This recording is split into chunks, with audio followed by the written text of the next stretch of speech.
गांव, गली और शहर की हर छोटी बड़ी आवाज को हम उठाते हैं प्रमुखता के साथ। दिख रही है, क्या कहेंगे आप इस बड़ी? देश की जनता ने फिर से एक बार साबित कर दिया है कि मोदी जी के नेतृत्व में जो 10 वर्षों से देश में काम हो रहा है वही सही काम है, और इसलिए मोदी जी को तीसरी बार प्रधानमंत्री बनाना ज़रूरी है। ये जो जनादेश सामने आ रहा है वो उसी का प्रतीक है, और लगभग 300 सीटों पर भारतीय जनता पार्टी के नेतृत्व वाली जो एनडीए है उसको बढ़त मिली हुई है। कांग्रेस कहीं न कहीं मध्य प्रदेश में अब खाता भी नहीं खोल पा रही है, क्लीन स्वीप हो रही है, कैसे देख रहे हैं? कांग्रेस यहाँ लंबे समय तक शासन में रही है, और उनके द्वारा जो गैर जिम्मेदाराना रवैया रहा, मध्य प्रदेश में बीमारू राज का कलंक लगा, प्रदेश की जनता ने उसको भी देखा था।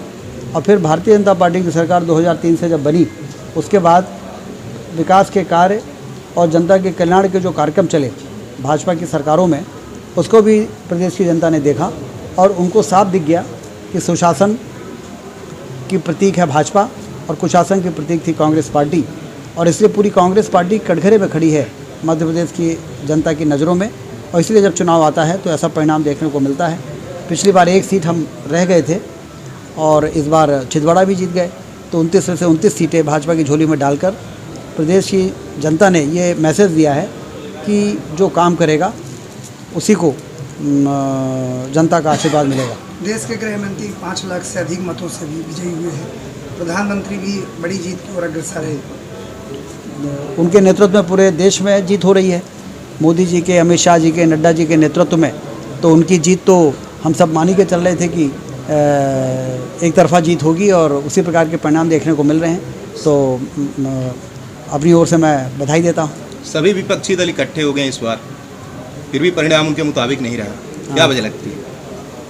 अब वो क्या है कि उनके पास ना तो नेता है, ना नियति है, और ना नीति है, और इसलिए इकट्ठे तो हो गए। लेकिन देश की जनता को मालूम है कि यदि इनको बहुमत मिल जाएगा तो देश का भट्टा बैठा देंगे ये लोग, और जो बना बनाया काम है वो बिगड़ जाएगा। इसलिए उनको बहुमत के नज़दीक तक पहुंचने की स्थिति न बने कि देश की जनता ने विशेष ध्यान रखा है। कांग्रेस प्रत्याशी नीलम मिश्रा का आरोप भी है ईवीएम बदलने को कहती है। अभी उनको क्या जानकारी राजनीति की इतनी, वो तो लड़ा दिया, लड़ गई।